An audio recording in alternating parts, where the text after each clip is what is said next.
Good morning, everyone. Welcome to the Joint Long Island Railroad Metro North Railroad Committee. I'd like to call the meeting to order. Do we just to be? I know. So we'll start. We could get public comments. Yeah. To begin, do we have any public comments? Good morning. This morning we have 11 speakers signed up. For the benefit of all of our speakers and for fairness of all of our participants, please limit your remarks to 2 minutes. We will be alternating speakers. Our first speaker will be remote. Our first speaker will be Maddie Highland, followed by Jacknberg.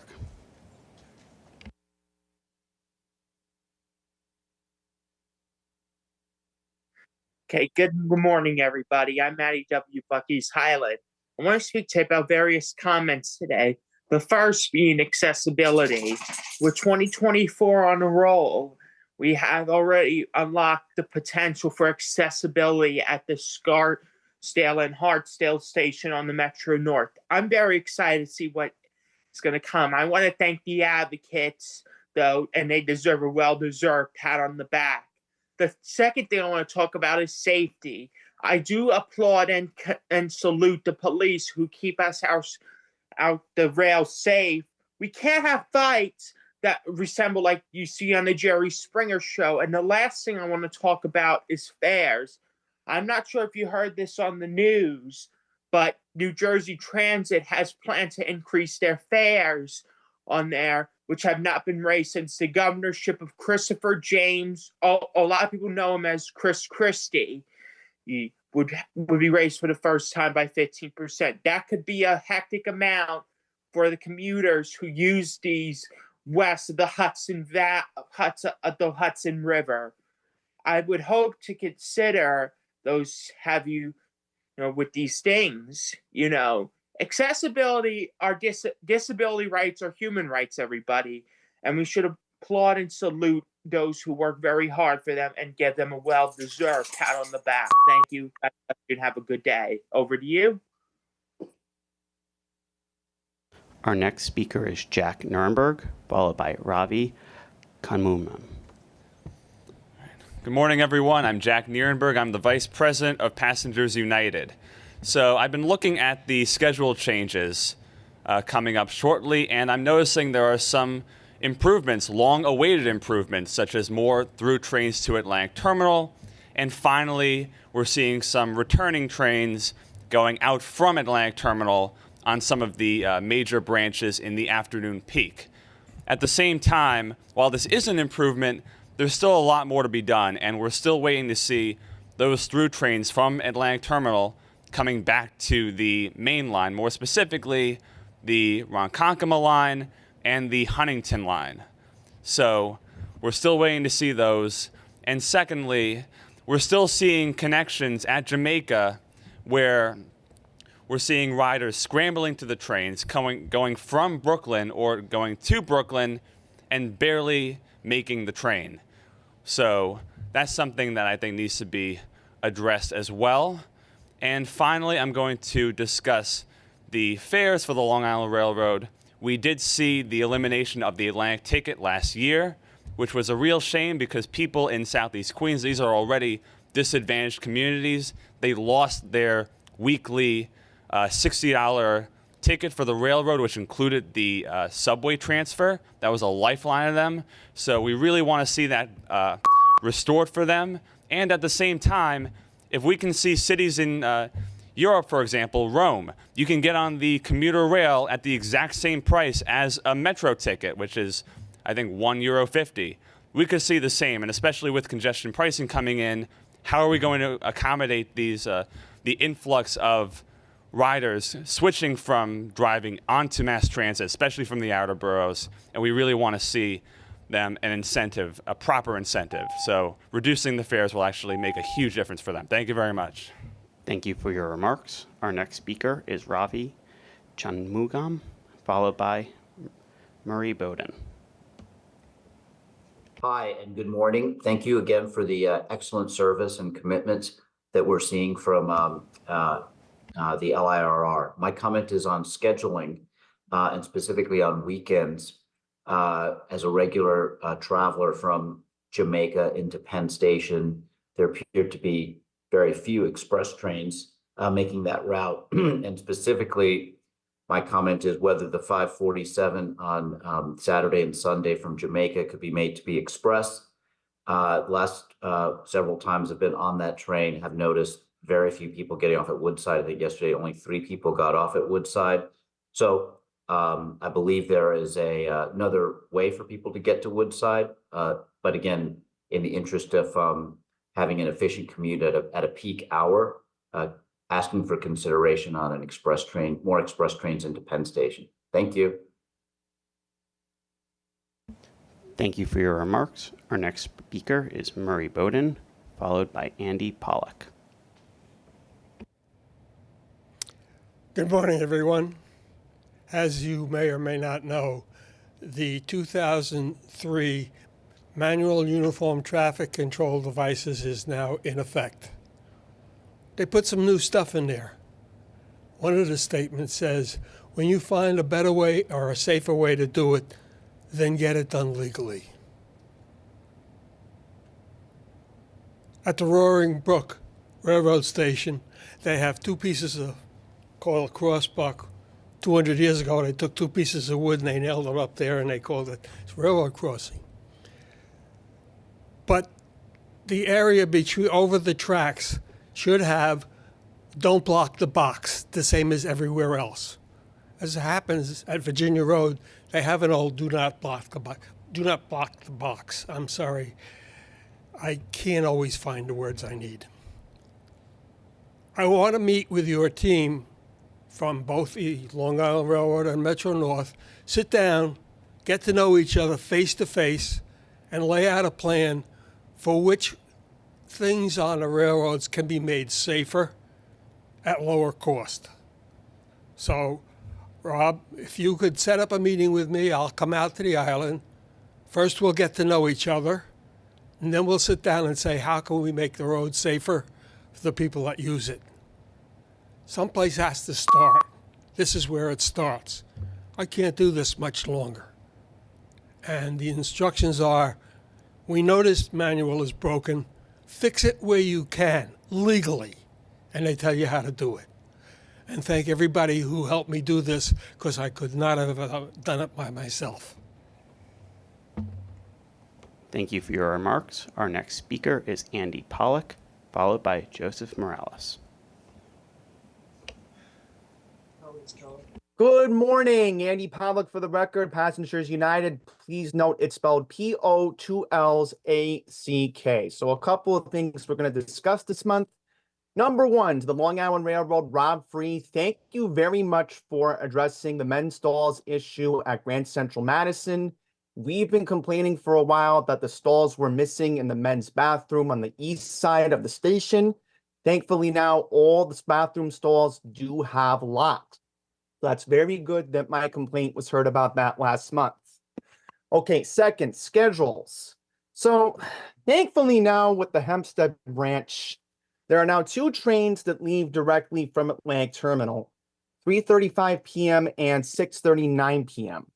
So the complaint I have is for the Far Rockaway branch. Apparently, there's only 1 direct train during the peak that leaves direct from Atlantic Terminal to Far Rockaway, which is at 4:46 p.m. So please have at least 2 trains that leave from Atlantic to Far Rockaway every day. And one more request because of scheduling. I'm hoping that we will get the new Long Island Railroad schedules before the February 26th meeting. Hopefully they will come out on the week of February 12th or February 19th. So I just want to wish everybody a happy new year. Thank you for letting me speak, and I will speak at New York City Transit later this morning. Thank you for your remarks. Our next speaker is Joseph Morales, followed by Sally Wolf.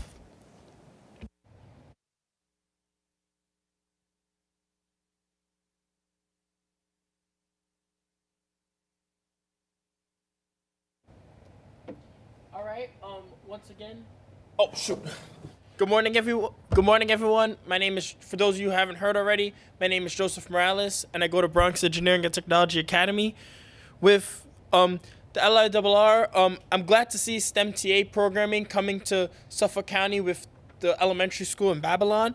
However, and I feel that the program should be continue to spread throughout the region, and more specifically to where significant projects are taking place and in historically underserved communities, so that more youth are exposed to the work the MTA is doing to improve our infrastructure for years to come. I noticed in the board book for today that employee lost time accident rates have been slowly but steadily increasing since 2020, and I feel like the railroads should develop a clear course of action in order to reverse this trend. Lastly, I noticed that for crime, summonses and arrest data only include statistics from the MTA PD.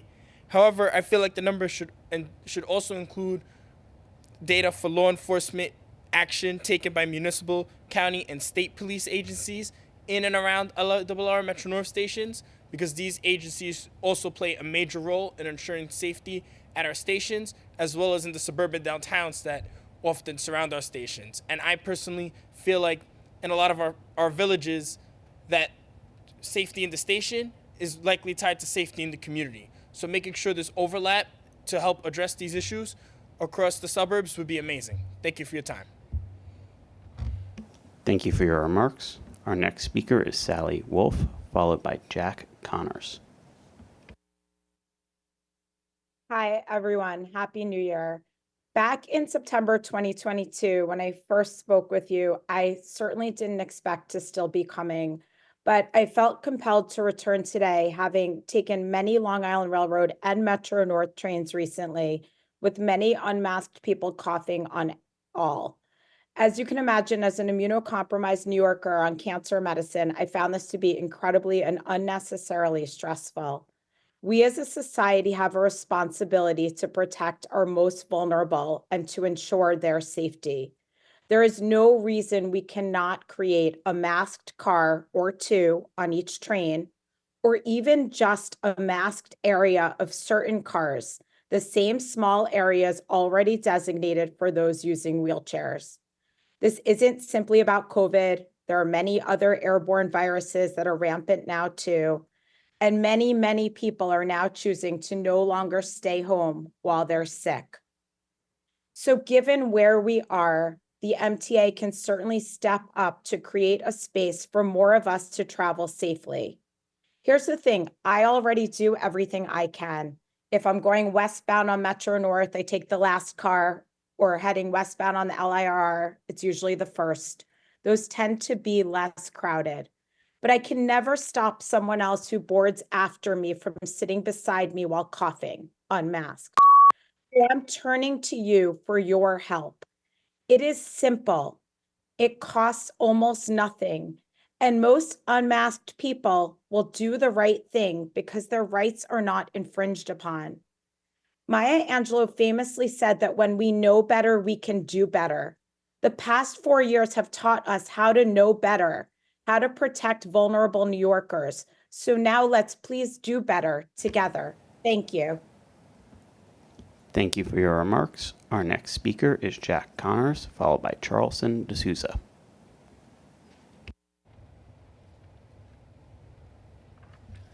Good morning. I'm Jack Connors, Research and Communications Associate at the Permanent Citizens Advisory Committee to the MTA, PCAC. Happy birthday to Grand Central Madison, the largest train terminal constructed in North America in 67 years. It's great to see the GCM Penn split hit the 40/60 target for the first time. This is a clear indication that more and more riders are enjoying easier access to all that the East Side has to offer. On February 4th, Rosa Parks' birthday, we will mark Transit Equity Day, which is observed both as a celebration of the civil rights icon's life and legacy and a national day of action to further the goal of providing frequent, reliable, accessible, and affordable public transportation as a civil right. New York has taken leaps and bounds in that direction thanks to elected officials who treat transit like the essential public service that it is. Massive transit investment in last year's budget thanks to Governor Hochul in the legislature, and fare policies like City Ticket, first imagined by PCAC, and the Fair Fares program constitute concrete steps towards making our transit affordable and equitable for all New Yorkers. However, There's still more work to do to further the goal of transit equity on the LIRR and Metro North Railroad. Historically, low-income communities of color have been excluded from the commuter railroad network with its higher fares, a phenomenon documented by national think tanks like Transit Center.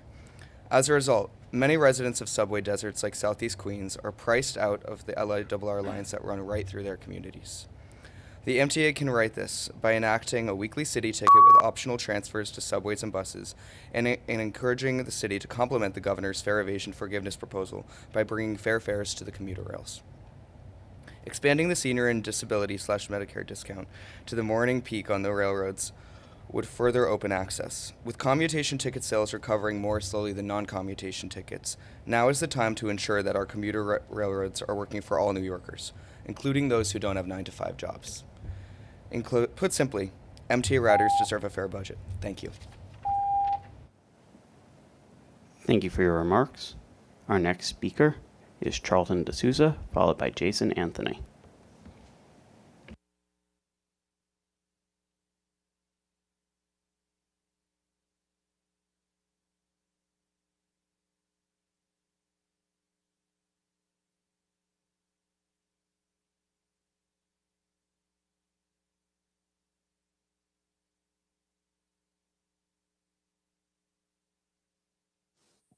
Thank you. Can you hear me now? Okay, there was an issue, a technical issue. You was not letting me unmute. So good morning, everyone. My name is Charlton Dusza. I'm the president of Passengers United.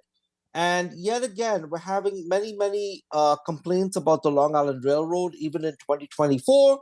And that's because of all the problems that happened, in the past with the schedule changes and transfer connections at Jamaica, which has been an issue. One of the big issues that I have, and I work the overnights. So I've noticed overnight, a lot of the trains are going express in Queens, and the trains need to make more local stops to pick up people, especially since subway service is so bad. I can't even stress that enough. So, for instance, the 235 train out of Penn Station that goes to Hempstead should be making local stops. It goes express to Jamaica. It should be stopping at Woodside, Forest Hills and Kew Gardens. So like this, it can also drop our passengers. We need to fill up these overnight trains, but we're very happy with that schedule. At least we have something, which is better than nothing. But even on the weekends, I've noticed we need more local trains stopping in Queens. The average wait time should be less than 20 minutes or 30 minutes. Shouldn't be any more than that. And we also need the city ticket weekly restored. We had an Atlantic ticket weekly that was taken away, and we need the city ticket weekly restored. And there's a lot of things that need to be done with the railroad this year. As far as the Hollis station is concerned, we're happy that the MTA is finally getting ready to build the station, but now they're saying if the MTA doesn't get congestion pricing, Hollis will not get done. Well, you know what? It needs to get done. That station is a matter of urgency. Thank you for your remarks. Our next speaker is Jason Anthony, followed by Alita Dupri. Good, very Monday morning. Jason Anthony here for the first time in 2024. A couple of things that I want to mention. One, why wasn't the opening of the elevator at Scarsdale not mentioned in the president's report? We want an explanation for that. Second, this is for Rob. Every time that I'm at either Penn Station or Woodside, and I hear a Port Washington train depart, or any train that stops in Woodside, doesn't mention the connection to the LaGuardia Link Q70 select bus service to LaGuardia Airport. But we see every train mentioning on Jamaica to connect to the air train. It is not fair that one airport is mentioned but not the other. But we need more service to Brooklyn, not only to Brooklyn, Hunters Point Avenue and Long Island City, two destinations that people like me often go to. And we need more service outside of the AM and PM peak rush. especially having in mind occasions like 4th of July. These destinations could serve as a benefit. In 1 year of Grand Central Madison, a lot has changed, but there's more capacity to improve regarding the streamless connections between Long Island Railroad and Metro North that should be unified into one agency. And get this, offer weekend discounted tickets for at least $10 that everybody could take advantage of using the system the whole weekend. So with that in mind, I'll see you guys in transit. Thank you for your remarks. Our last speaker is Alita Dupri. Thank you. Good morning to the chairs, Sam and Blanca. Alita Dupri, for the record, she and her with Team Folds. Good morning. I'll speak generally today about railroad. It looks like our ridership continues to improve. The report says we're about maybe 72% on the railroads. This is good, but I look forward to the further clarification because I guess it's looking at a calendar year. And I did get to see the video of Grand Central Madison, and I really enjoyed it. And I hope to be back in Grand Central Madison. Nothing against Penn Station, but I prefer Grand Central Madison. And I really enjoyed my welcome in Grand Central Madison that I had on my last trip to New York. And I did get to see the video of the new elevators in Westchester. So let's keep working on that. And fares are very important. We hear a lot about fares. And I think I've raised it to you before, but I believe in the idea of something called fare integration. We're working on that in the Bay Area, and that can help get more people on the trains. But how do we build the best railroads we have? I was riding BART, and I often refer to BART as being the people's system. And I had my earphones on, and I was listening to Jerry Rafferty's Right Down the Line. And it hit me once again. I knew that I could never have enough Grand Central Terminal, that Grand Central Terminal is always with me. So thank you very much for the welcome, and I look forward to your reports today. Appreciate it. Thank you for your remarks. Mr. Chair, that concludes our public comment section.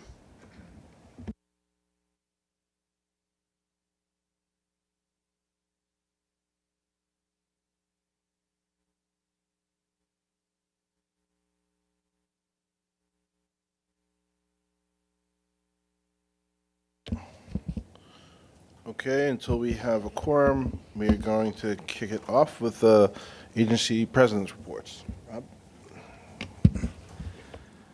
Good morning. As we all know, 2023 was a historic year for the Long Island Railroad. In a year of many achievements, we also witnessed a significant increase in ridership. Looking at preliminary ticket sales for 2023, we transported over 65 million customers last year, which equates to a 24.4% increase over 2022. Undoubtedly, the increased numbers were due in large part to the significant increase in service and the opening of Grand Central Madison. For the month of December, ridership slightly decreased as compared to November, which is normal during the holiday season. However, ridership increased by over 34.8% as compared to December of 2022. Non-commutation ridership continues to impress, as December marks the fourth month in a row where non-commutation ridership exceeded the same month in 2019. As you know, service increased by 41% last year. But what does that mean in real terms? Well, we operated over 302,000 trains in 2023. That's over 77,000 more trains than 2022. We increased reverse peak service by 56%, and that equates to about 151 trains a day alone. Now, the challenge is, how do we provide reliable service with this dramatic increase in service? Well, we did it. We were able to accomplish an on-time performance of 93.95% for the year, only 0.05% below our goal of 94%. It's literally a matter of about 154 trains. Under normal circumstances, this is reliable service and the envy of many transit operators in the industry. We know we still have work to do and will continue to do so. However, considering the magnitude of what was implemented last year, including the massive service increase, completely overhauling our schedule, changing the way we operate, and opening a major terminal, that is extremely reliable service. This is a testament to our employees' dedication and pride in what they do. So thank you to all our employees for your hard work. On January 23rd, I joined MTA Chairman and CEO Jano Lieber and Metro North President and former interim Long Island Railroad President Kathy Rinaldi to greet customers at Grand Central Madison in celebration of the one-year anniversary of its opening. As you recall, service to Grand Central Madison commenced on January 25th with shuttle service, followed by full service on February 27th. It was a great event with a real festive atmosphere, which featured musician Eganam Segbefia playing a great version of New York, New York on the trumpet. And evidently, the event also debuted a new suit of mine, which was a real nice that Shanifa noticed and appreciated my attire. Also at the event, Long Island Railroad manager Steve Terciano and his beautiful daughter made their media debut. Steve has been recognized as MTA Hero of the Week. Steve has been with the railroad for 16 years and started as a car appearance maintainer. He worked his way up through the organization and is currently Director of Stations Operations Manhattan, overseeing both Penn Station and Grand Central Madison. Thank you, Steve, and congratulations. Our ridership numbers show how customers are realizing the benefits of Grand Central Madison. As evidence, on January 18th, for the very first time, we reached a 60-40 split between Penn Station and Manhattan during the AM Commission Hour. There is no way to overstate the importance of Grand Central Madison to our region in terms of mobility and economically. Next slide, please. And while you're in Grand Central Madison, please review the artwork at the south end of the main concourse, where MTA Arts and Design displays various exhibits. Currently on display is Stephen Wilkes' photographic series entitled Day and Light. This new exhibit displays iconic New York landmarks and captures their essence from dawn until dark. I'd like to now provide an update on our efforts to reduce fare evasion, following up on the Blue Ribbon Panel's report and recommendations. The commuter rails have been working collaboratively and established a joint task force, including representatives from the MTA PD, to review the recommendations and design plans for implementation. Justin will share some of Metro North's efforts to combat fare evasion during his report. Here at the Long Island Railroad, we have piloted various gating programs at Penn Station. The first being after an event up on the mezzanine level. This consists of physical barriers at entrance points to the platform levels with our train personnel at each location validating tickets before customers descend to platform level. And during the PM rush hour, actually down on platform level, this consists of train personnel strategically positioned on the platform, validating tickets before customers board their train. Both programs are supported by the MTA PD and have been very successful. The pilots will allow us to determine the most effective and sustainable methods that we can utilize moving forward. In addition, the group is working on reviewing ticket validity periods and activation policies. As the saying goes, take the train to the game. Not only do hockey fans prefer using the Long Island Railroad, evidently so do hockey teams.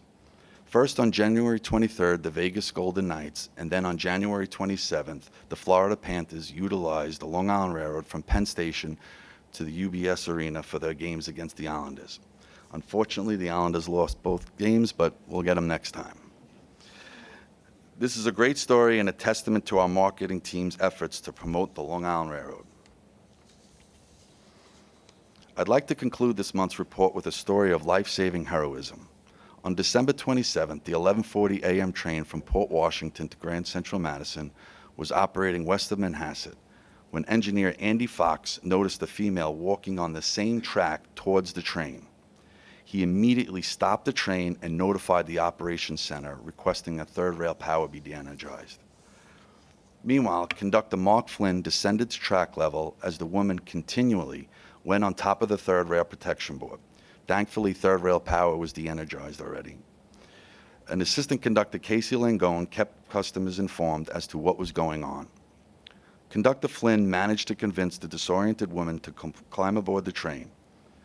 After doing so, they proceeded west to Great Neck, where they were met by the MTA PD, who assisted with taking her to the hospital. Employees Flynn and Langone recognized the immediacy and weight of the situation and knew exactly what to do. I commend them for their quick thinking, composure, and know-how. They are the true professionals of the Long Island Railroad that we're so proud to work with. And thank you. That concludes my report, and I'll be happy to answer any questions. Great, thank you, Rob. Just want to make note that data suggests that 100% of teams that take the Long Island Railroad to their sporting event will be successful. So take note. Any questions for Rob, besides on his new suit? Great. Kathy couldn't be here with us this morning, so I'm going to move on to our chief's reports. We'll start with Mr. Cost. We're going to go to Justin. Justin will give. Sorry, stand by, Tom. Okay. All right. Good morning. As Kathy is unable to attend today's meeting, I will combine my monthly ops report and Kathy's president's report into one this month. I'm going to begin with heartbreaking news of the January 10th passing of beloved employee Lou Hones of our Maintenance of Equipment Department. In 2008, Lou crossed over to Metro North after 9 years as a mechanical engineer for New York City Transit. As a member of the Capital Rolling Stock Group, he overhauled the West of Hudson locomotive fleet of EMDF 40 and GP 40s and was instrumental in the development of specifications for the next generation locomotive procurement. In 2016, Lou moved over to equipment engineering, where he managed rebuilds, overhauls, and various engineering investigations. He continued to rise through the ranks, but in addition to his many responsibilities, what he looked forward to most was mentoring the next generation of rolling stock engineers. In 2021, Lou moved back to finish what he started in Capital Rolling Stock as the project director for the Siemens Charger dual mode locomotive procurement. Lou left us tragically at the far too young age of 49. His expertise and dedication was evident in all that he accomplished, and he will be sorely missed not only within the MTA and Metro North family, but by the transit industry as a whole. Our deepest condolences go out to his grieving family, and I ask that we all pause right now for a moment of silence in Lou's memory.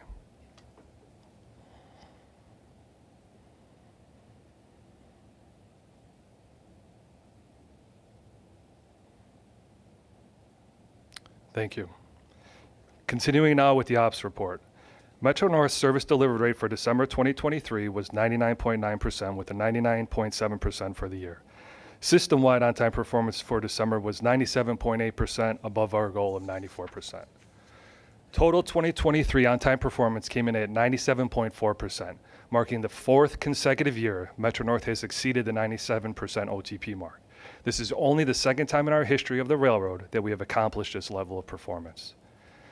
The mean distance between failures for the fleet was over 263,000 miles in November, above goal of 175, and year-to-date MDBF remains above goal at 328,000. Metro North's total 2023 ridership east and west of the Hudson was 60.1 million, 23.4% higher than 2022's total, and roughly 69% of the total for 2019. December's ridership was 5.4 million, and seasonal ridership was very encouraging in comparison to pre-pandemic ridership, boosted by recovering tourism and very strong pre-holiday travel. The first 2 weeks of the month reached 77% of average ridership in December 2019, and weekday ridership during that span reached 75% of 2019 levels, a new high for us.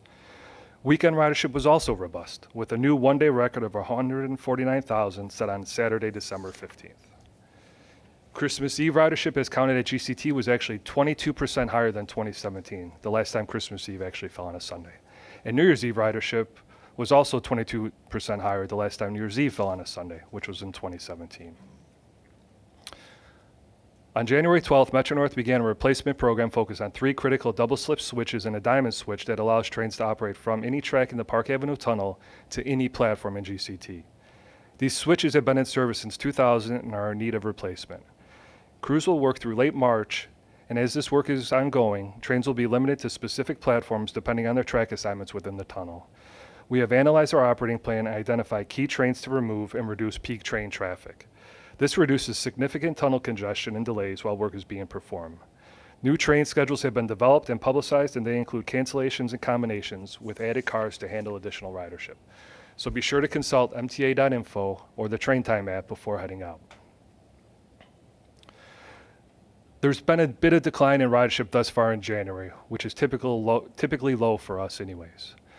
Though the snow lovers among us might consider this month so far to be a bit of a letdown, there's been nothing settled about the January to date. With flooding, intense rainfalls, high winds pushing tides above Hudson Line rails, and snowfalls reaching 10 to 12 inches across the northern reaches of our territory on the 6th and 7th.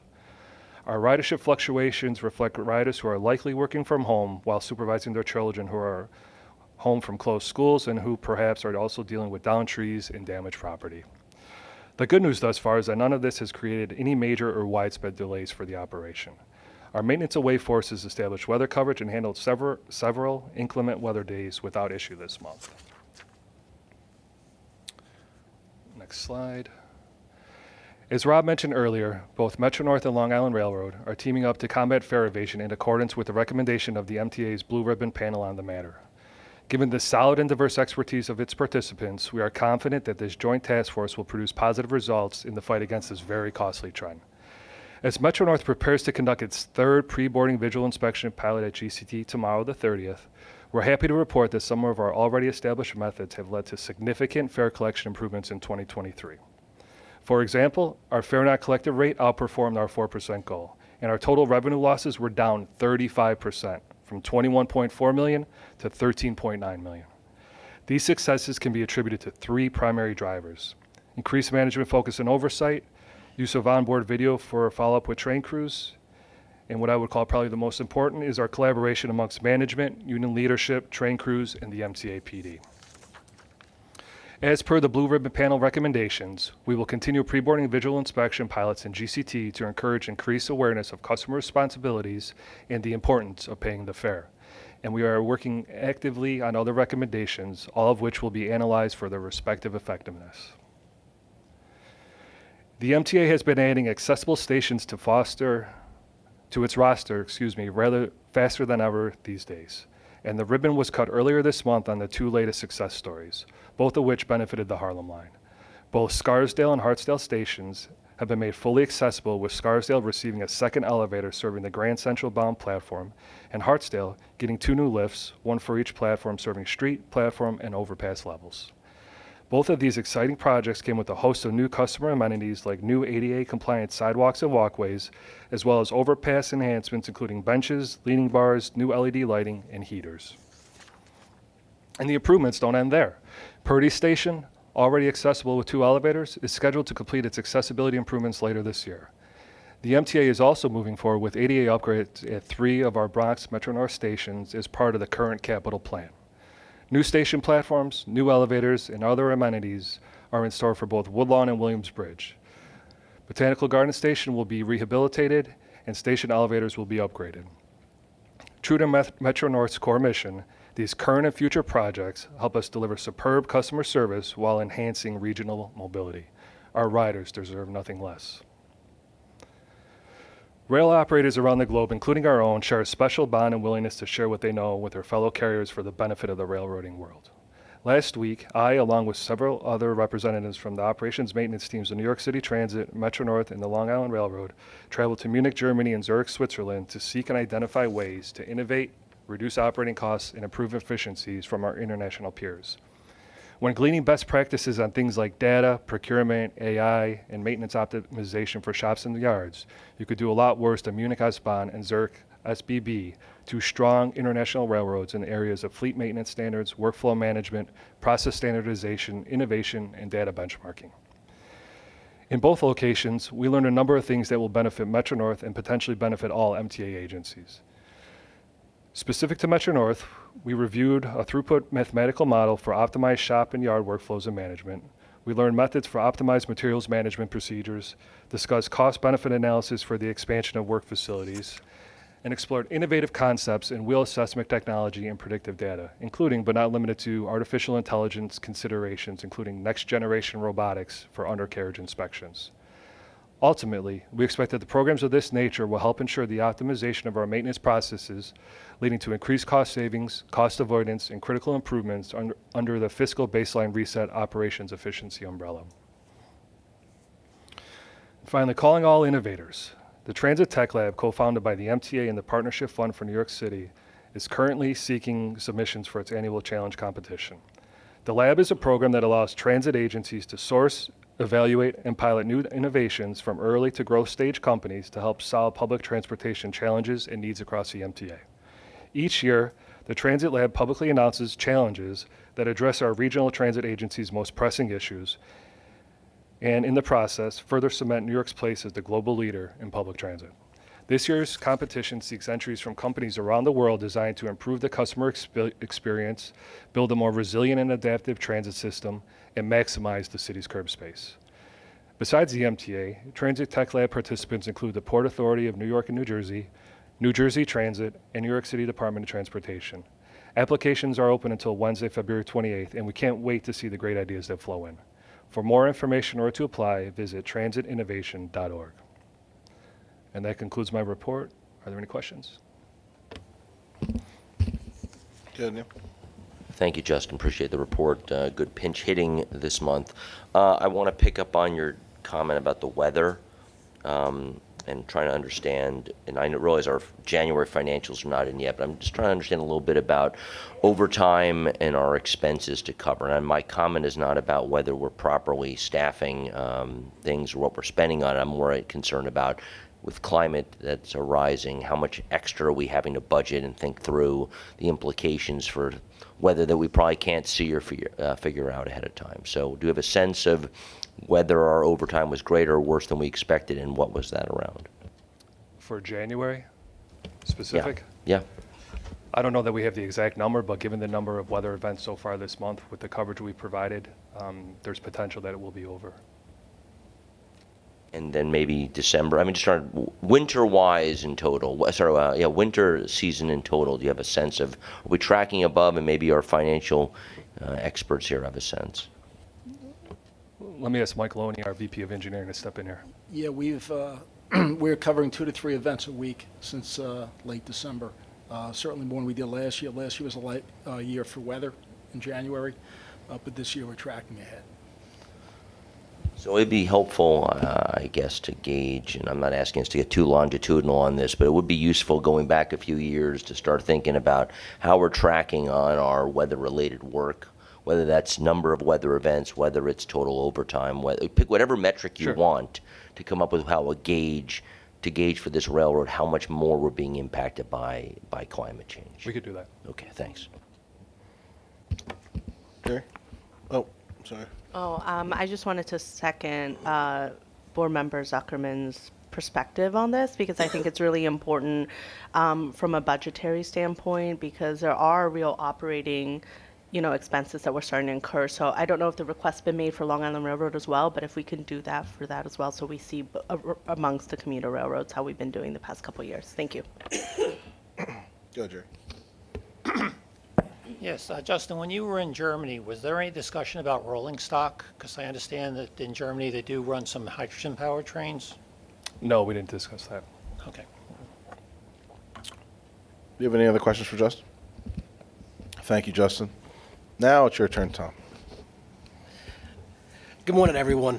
Total on-time performance for the month of December was 94.6%, above goal of 94%. And as Rob mentioned, we finished 2023 at 93.95, just below goal of 94%. For the month of December, 7 branches operated above goal. And for 2023, 5 branches operated at or above goal. For major events which result in 10 or more late trains, there were 18 incidents for the month of December. The most significant event occurred on December 30th when there was a loss of the signal supervisory system at Penn Station Central Control caused by an Amtrak network communication issue. This event resulted in 58 delays, negatively impacting on-time performance by 0.2%. For our fleet performance, the MDBF for the month of November was 143,264 miles, below goal of 170,000 miles. And MDBF year-to-date as of November is 170,227 miles, above goal of 170,000 miles. One component which was a driver in MDBF reduction are worn parts on the dual-mode engines. Our mechanical team has introduced a specialized test to identify and correct the issue, which should be completed in the next 3 months. For service delivery, we completed 99.4% of our trips for the month of December, and we completed 99.6% of our trips for 2023. For upcoming work that will impact service, we have 3 weekends in February, actually 4 weekends in February. We'll be doing state of good repair on switches. During that work, for our Rockaway branch trains will be diverted to Grand Central for each of those weekends for approximately 48 hours. Please check the website and Train Time app for updated schedules. That concludes my report. I'll be happy to answer any questions you may have. Do you have any questions for Tom? Thank you, Tom. At this time, I'd like to entertain a motion to accept the minutes for December's meeting. So moved. Second? Second. All in favor? Aye. Any objections? So moved. And now, work plans. Rob, are there any changes to the Long Island Railroad work plan? Yes, work plans for 2024 were slightly modified to align both the railroads on their reporting. Some of the adjustments were removing the PTC and updates, which, as we all know, PTC is implemented and has become normal course of business. The East Side Access Readiness projects also, we removed that as East Side Access is now open and fully functional. Excuse me, in July, another operations update will be provided mid-year. We give one for year-end in February, so July will provide another update, and September will provide a security and safety update a little more enhanced than normal. So those are just the highlights of what was updated. Do you have any questions? Justin, any changes to the Metro North work plan? Nothing beside what Rob mentioned. I'd like to entertain a motion to accept the work plan. You have a question? You have a question? Okay, let's get the work plan done. We'll move on to the other non-work plan stuff. Would you like to make a motion to accept the work plan? Yes. Motion, I have a second? Second. Second. All in favor? Opposed?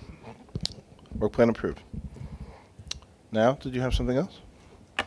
I'll ask it at another time. Thank you. Okay. Now I'll be curious. We'll be in suspense. We'll be in suspense.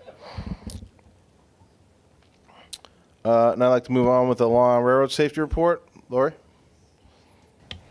Good morning and Happy New Year, everyone. We're reporting on our safety performance for the period ending through November. That can be found on page 16 of your book.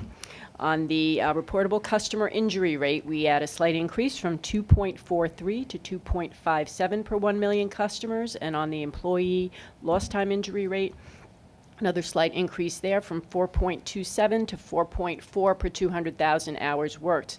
Of note, I'd like to thank the Long Island Crisis Center and Response Long Island for their longstanding partnering with us. We've been partnering them since 2009.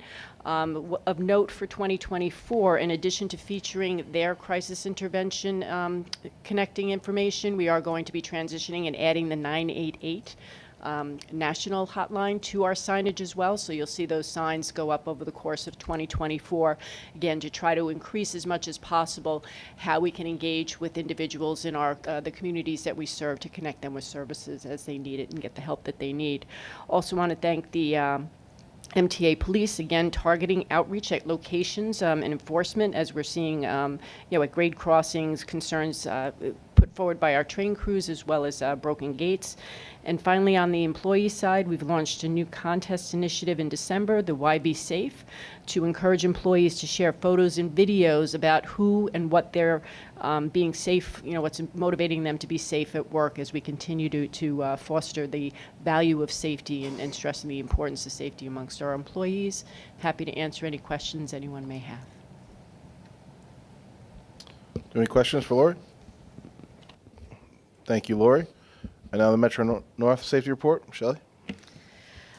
Good morning. So Metro North Safety Report is presented on page 30 of the Performance Metrics book. And to summarize where Metro North stands with customer and employee injury rates, this again compares the rates for the current 12-month reporting period ending November 23 to rates for the prior 12 months ending November 2022.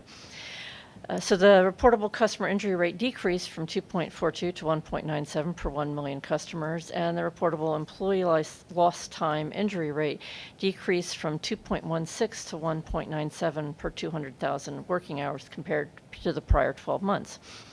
So this month, for my part, I'd like to highlight some of the environmental work completed in 2023. The Office of System Safety's Environmental Compliance and Services team performed over 300 environmental field inspections and audits across Metro North's territory last year. One key project I want to mention was to partner with the Power Department in removing 91 obsolete oil-filled transformers throughout the territory. That included performing in-house sampling for PCB analysis and arranging for safe removal of all equipment from Metro North property to prevent potential environmental impacts, including recycling of non-PCB transformers. So I want to thank our partners in operations for their support on that. That concludes my report, unless there are any questions for me. Thank you, Shelley. Any questions? Thank you again, Shelley. And now for our MTA Police Report from Chief Lindsay. Yeah, good morning. I'm Assistant Chief Alex Lindsay. I'm here today for Chief Muller. For December, there were 30 major felonies across both railroads. Of the major crime categories, we had 3 robberies, 11 assaults, and 13 grand larcenies. Of the 13 grand larcenies, 11 involved unattended property. We're continuing to reinforce with crews through seat drops and announcements for people not to leave their property unattended, be it iPhones, bags, what have you. Of the assaults, 6 were committed against police officers making arrests, and 1 was against a railroad conductor. That was closed by arrest. Of the 3 robberies, 1 was closed by arrest, and 1 incident involved a suspect that was stealing a conductor's keys after assaulting him. We continue to monitor and manage the daily protests in our terminals. We do that in collaboration with NYPD using their intelligence and also communicating with our railroad security partners so they know what's coming as much as it can ever be known. Because of course these protests can be planned, but we never know how many people are going to show up, leveraging social media to give us that intel. And since the railroad presidents brought up fare evasion, I can let you know that on the Long Island Railroad system, we issued 96 criminal summonses for fare evasion, and on Metro North, we issued 21 summonses for fare evasion. And I'll be happy to answer any questions. Any questions? I just want to add, I think it's disturbing that we still have to see, attacks, on our conductors and our staff, and I just take the opportunity to encourage prosecutors to make sure that this is we make sure it's send a strong message that this is not acceptable and there'll be consequences. Any other questions, Chief Lindsay? Thank you, Chief Lindsay. And moving on, we now have a special presentation from John Kaufman on our Fall 2023 Customer Count Summary.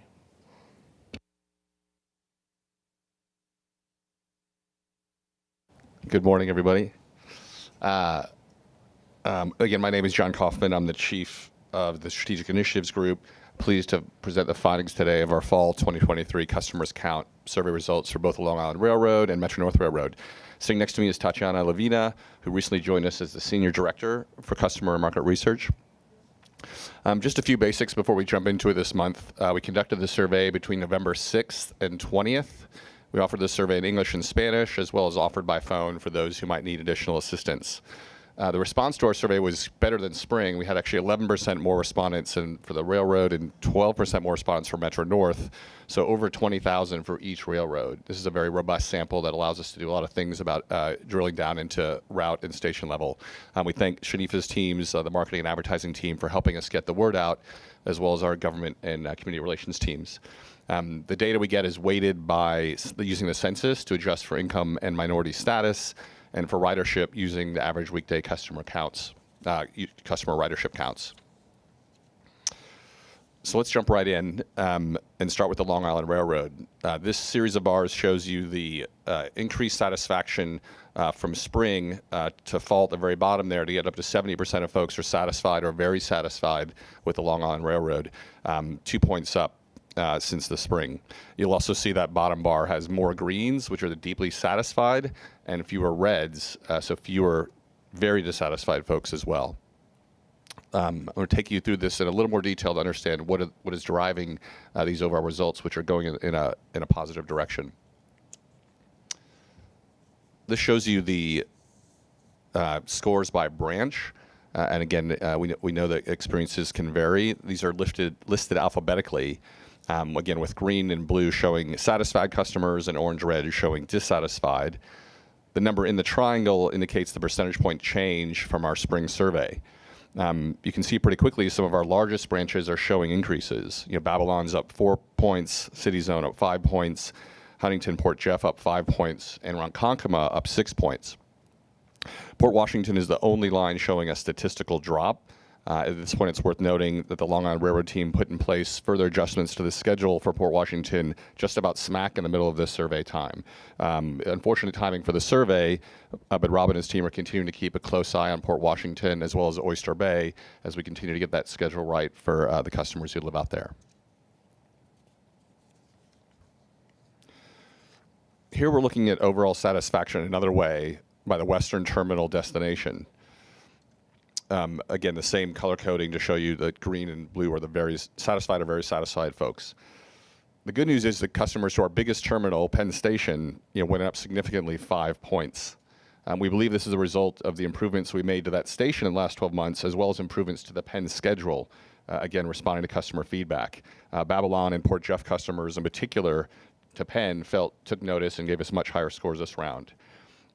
However, some of the added capacity in the peak has to come from somewhere. In this case, it came from Grand Central service, leading to some drops in satisfaction there, although you'll now see they're about the same satisfaction whether you're going to Penn or Grand Central. Rob and his team continue to use input like this, along with Loadway, to fine-tune the schedule to meet demand and customer expectations. It's also worth noting some real satisfaction increases to Atlantic Terminal, as the railroad restored some peak through service to both Hempstead and Babylon in the recent schedule changes, and we can see that come through in customers on those branches. One last cut of how you might think about satisfaction, and you can see it, I think, most plainly here, is by how often you transfer. Put simply, if you're always having to transfer, you're less satisfied than if you don't have to transfer. That's a very a common phenomenon. With the addition of Grand Central for East Midtown travelers, the resulting schedule adjustments mean that many folks do have to transfer to get where they want at the exact time they want to go. And this slide shows you that those always transferring are markedly less satisfied versus the rest of the groups who are all in the 70% satisfied rate. This always transfer group represents about a quarter of our survey respondents.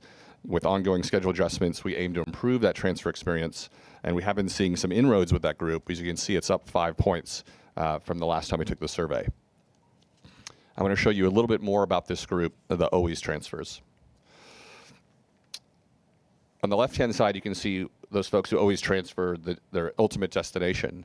And again, we're comparing spring and fall here. You can see that in spring, there was actually many more customers having to transfer to get to Penn. In this most recent round, we see that number's gone down as the Grand Central number on the bottom has gone up slightly.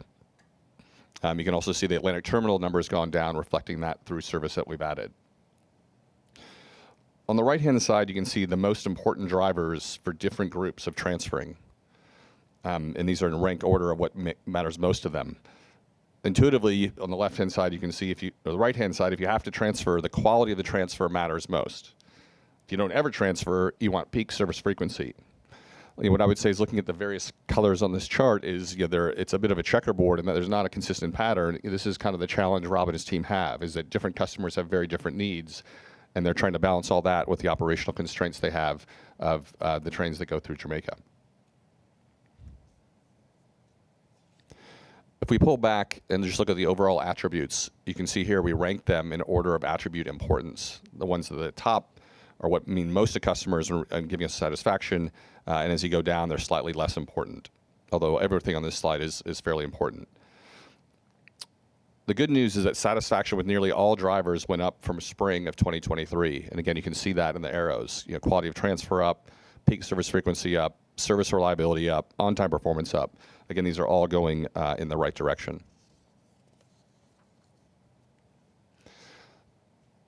Let's turn our attention to the stations that have seen the largest improvement in station satisfaction since the spring.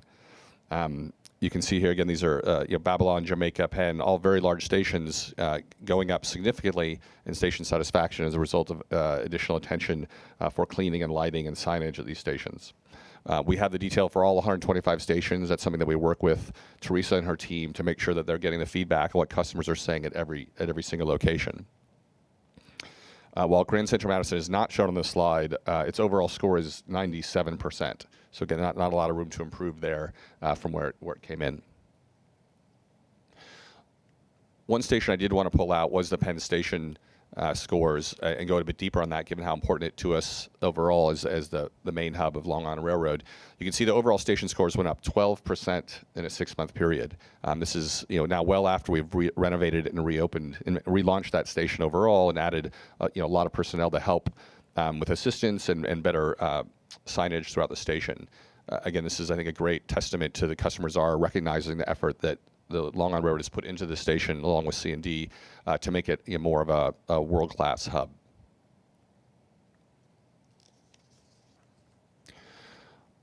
While we do like to celebrate the good, we want to be clear where we can also improve. Here we just show the 2 outlier stations where satisfaction is below 55%. These are the only 2. East New York and Hunters Point Avenue. These are stations we've been working on for some time to try to improve the conditions. We know there's some limitations to what we can do given the footprint of where those stations are. We also know these stations are perceived to have some safety and security issues. We share this information with our MTA police, and they are continuing to work on it and try to improve the conditions there along with the station managers.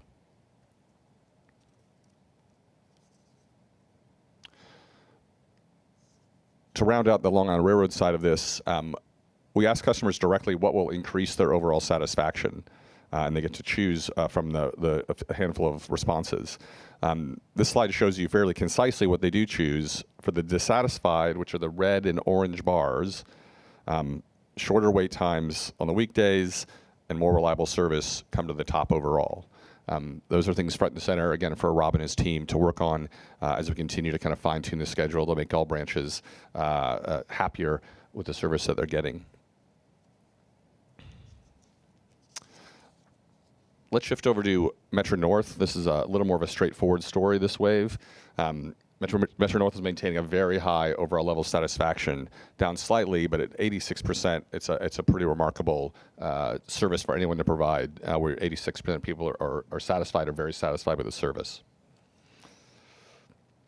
At the line level, you can see here we break each of the different 3 lines into a lower and upper. All 3 lines went down a few points, with Hudson and New Haven seeing the largest declines. The Hudson upper line was impacted by multiple incidents in October, November. You may recall the mudslides that occurred there in late October, which really affected service reliability for a period of time, although the bounce back was remarkable, but we do see that flow through and a 7-point drop in satisfaction for those customers. Seat availability is also coming down a little bit for Upper Hudson, and again, something that we work with Kathy, Justin, and the team on addressing. On the New Haven inner satisfaction, also decreasing a bit. That can be explained by some increased crowding and delays. Again, crowding is a relative term. We're still below what our service was pre-COVID, but customers have gotten used to a little more space, and as those trains fill up, it's a little bit tighter than it used to be. One thing you don't see on here is the west of Hudson passenger satisfaction. As you may recall, those surveys are administered by New Jersey Transit, which had a collection period in fall, and they've indicated they'll give us the results later this spring. When we look at the Metro North key drivers, again, these are ordered in order of importance in the relationship to customer satisfaction. You can see that they're all fairly high. Again, some going down slightly, but again, from a very high base overall. In this list, value for money is a catch-all attribute that typically represents how customers feel about the service they're provided, being reasonable for the fare that they're paying. This is highly correlated with overall satisfaction, as you can imagine. In this instance, service reliability, on-time performance, peak service frequency are all the top attributes. Again, very high if coming down a little bit. Lastly, when we look at what dissatisfied Metro North customers say they will increase their satisfaction with the railroad, they say some similar things to what you saw for the Long Island Railroad: shorter wait times on weekdays and more reliable service. Also, better fare incentives comes up a little bit higher for these customers. I think they're, again, don't have quite as many other things to say. Let me wrap up Metro North with the station ratings for Harlem 125th Street. Again, this is a station that we have been working a lot on, again, at front and center for MTA Police, NYPD, as well as Justin's extended team. This shows you some progress in that overall. Again, overall station up 11 points, cleanliness up. You'll notice the restroom score has grown significantly. Those have been sort of renovated and reopened, and again, recognized by our customers. And safety here is holding steady at 60%. Those are the highlights we have time for today. Before I take any questions, I want to express my deep appreciation to Tatiana, who's silent here but very vocal and helping in the background, as well as the team with her. Samantha Hawkins is sitting in the back there. Lydia Sloan is also part of the team, who's done a great job pulling this together, very quickly and trying to bring the highlights not just to you, but more importantly to the operating teams, kind of in a detailed way that allows them to adjust their service and the way they tackle their job. I'll take any questions now. Thanks, John and team. Do we have any questions? Neil? I didn't catch at the beginning if you actually laid out the methodology of this survey. So I'd just be interested in just hearing this current state of the art of how we're doing these days. Yeah, I don't know, Tatiana, if you want to take a go at how you'd summarize that in a couple minutes. Sure. Thank you for your question. So this is an online survey. We are surveying people over a 2-week period, and we're working with an outside consultant to maintain impartiality. Consumers are sent emails. We maintain a large database of email addresses. We also work very closely with Shanifa and team to make sure that there are multiple marketing efforts to engage people from all boroughs, all counties that we provide service to. So for example, we have campaigns on digital screens. We also have placements in a lot of various newspapers in multiple languages. We also had survey links available on Train Time and all the MTA related apps to make sure that we get our customers wherever, whenever we may intersect with them. The data is then weighted, like John mentioned, by census adjustment on income and minority status, and to ensure fair representation. Does that answer your question? Yeah, it'd be useful. Thank you. It'd be useful next time just to see an opening chart that just shows, this is who we surveyed, and that's how it reflects or doesn't reflect the riding population, because it's a pretty important thing. Those with an email address, with a computer or phone, with the actual time to fill something out, is probably a subset of our general subway population, is my guess. Yep, it's a very large sample. Like, for example, if we look at both railroads and New York City Transit, we got over 108,000 customers completing our surveys. So, and we feel really confident that it matches pretty well and is representative of our ridership. I was going to say that's a really big number for a sample, so good for you guys. Yeah. Yeah, I mean, I'm still waiting for a bigger sample, like New York City service provider of any sort, like listening to this many customers. So I do think it's quite large. The one additional point I'd make is people who ride any of the transits more are more likely to fill out the survey. People, if they're doing it 5 days a week, they have a lot to tell us, and they're slightly heavier part of our mix than the folks who are doing it once a week. But we do try to get to those once a weeks, and we look at the various cuts like that. Midori?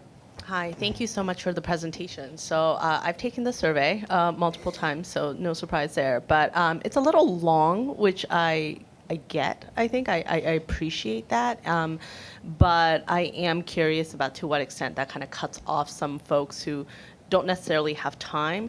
I know at some point we had deployed kind of like in-person survey people. I know that's costly. I know that is probably not very efficient. But I'm just curious from from the methodology standpoint, if that, if that's not necessary, kind of why that's not necessary. I'm not about to just, send people out for no reason, but I'm just curious from a representation standpoint, because you do have such a good number of respondents, but the survey is a little bit long.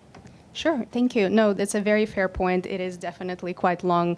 And there are a couple of things that we do. So on one hand, we want to make sure that we offer people an option to take the survey over the phone, not just online. So if anybody does not have access to the internet or is not comfortable using a mobile device or a computer, we do offer that option. We don't have that many respondents, but it's certainly an option that people have. In addition, we make sure that if people are not able to complete the entire survey because it is, potentially too long for them, we look at how many questions they answered, and if they answered most of the survey, if they rated most of the transit options that they took, we will count those people in as well. So the 108,000 is not just complete surveys, but also people who have completed most of the questions as well. So we want to make sure that we're not just cutting people off. So thank you. I have a follow-up about Penn Station. So interesting that you said there was a 12% increase in customer satisfaction. I don't know if that's kind of the ROI we want to look at when we're investing the millions, billions of dollars that we're going to spend at Penn Station. But I am curious, and maybe this isn't a question for the survey professionals, maybe it's for more Long Island Railroad, as we look at what's happening with New Jersey Transit right now and the concerns around the fare increases and what service may look like from New Jersey to New York, and that has an impact, I believe, on kind of satisfaction around Penn Station as well, and our amazing station that MTA has been leading so many efforts on. I'm curious about how that ties into customer satisfaction, what you're all thinking MTA-wise as we look at New Jersey Transit, active discussions around fare increases, active discussions around what might happen with service. And again, I understand that it might not be for the survey folks, but this is just a question I have. Yeah, I'd say we probably don't have much to say on that. Again, I think there's some interesting topics you raised in there about how to think about how that may benefit the MTA or what the additional pressure may put on us to perform a certain way. But to add to what John said, so many of the subway responders are coming from Jersey, to my understanding of the survey, who are then going on to the 8th Avenue and 7th Avenue line, because so much of that New Jersey Transit population. So they do have the opportunity to give feedback on Penn Station, and it probably is in that the survey results. So, but that obviously is important. Yep. Yeah.